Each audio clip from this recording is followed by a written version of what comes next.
તો વહી ગઈ છે પણ વિચાર કર્યો આજે મમરા લાડવા બનાવી નાખું ખાવા તો પડશે ને ઉત્તરાયણના તો આ ગોળ હોય ને એમાં એક જ પાવડું તેલ નાખવાનું નહીં તો પછી લાડવા નહીં વળે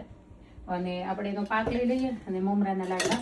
બનાવી નાખીએ ઉત્તરાયણમાં એવું હતું કે આપણે ઓલું સ્વીટ બનાવ્યું હતું ને તો પછી હાલી ગયું હતું તો નહોતા બનાવ્યા તો અને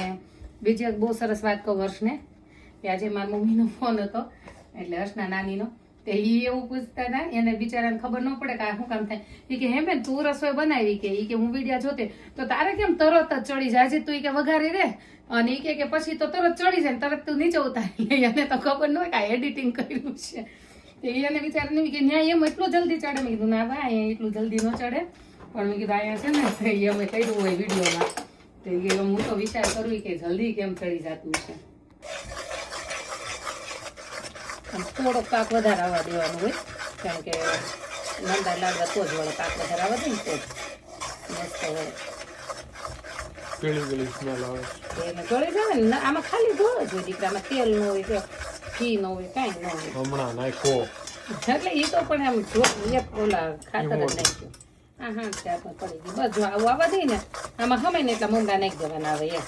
મને કે પાક આવે તો અવાજ આવે પાક આવે ત્યારે એવો અવાજ આવે એમ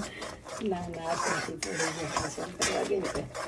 સેવ પાક વધારે આવે ને એટલા સરસ લાડવા થાય ને ઓલા તલની શીકી આ પ્રકારની જ હોય જેને તલની શીકીની રેસીપી જોતી હોય ને મને કહેજો